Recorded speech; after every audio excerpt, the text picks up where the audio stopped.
প্রচন্ড ঝড়, শিল, প্রচুর শিল পড়ছে। আমাদের সবজি, লাউ, তামাক, ভুট্টাও কিছু ক্ষতি হয়েছে, একখানে নেসমার হয়ে গেছে। এটা এক গৃহস্থর পোষায় নেওয়ার মতো নাই আর কি। এই তামাকের যে হাজার হাজার টাকার ক্ষতিপূরণ, এই যে লাউয়ের জাংলি 3-4 বিঘা লাউ এগুলো ধ্বংস হয়ে গেছে, এরকম অনেক কৃষকের খুব ক্ষতি হয়েছে। জন মাটি লিজ নেওয়া আছে, 4 জন মাটি আমরা অ্যাডভান্স টাকা দিচ্ছি এবং 2.5 জন মাটি আলু আছে, 1.5 জন মাটি লাউ আলু মিলিয়ে মনে করেন যে আমাদের 2 লক্ষ টাকা খরচ। 2 লক্ষ টাকা খরচের আলুটা তো পানিতে বাড়িতে নিয়ে গেছি, বেচতে পারিনি, ওই অবস্থা নিয়ে গেছে। আজকে কাল বৈশাখী ঝড় এমন ভাবে আসলো, তা আমরা বাইরে ছিলাম অবশ্য কালীরহাটের ওই সিটে, তা আমরা মনে করছি যে আমাদের এখানে নাই। তা আমরা ওই বেগুন এবং টমেটোর পলটে যায় দেখি যে না, ওইদিকে তেমন খুব ক্ষয়ক্ষতি হয় নাই। মানুষ আমাদের ফুলগুলি বলে যে তোমাদের লাউ তো শেষ, আর লাউ তো আমার বাড়ি থেকে 1 কিলো দূরে।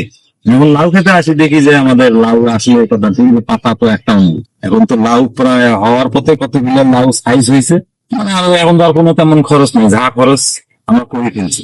ঠিক আমাদের আলু এবং লাউ এবং পাশে টমেটোর আছে সবজি, আবার বেগুন আছে। বেগুনে কম ক্ষতি হয়েছে, বেগুনে মসুরি ছিল, মসুরির উপরে পাথর জমা হয়েছে, কিন্তু যেগুলা মসুরির বাহিরে সেগুলো তো সব মানে ক্ষয়ক্ষতিটা বেশি হয়ে গেছে। এত ক্ষয়ক্ষতি সেটা আমাদের তো, আমরা তো নিঃস্ব।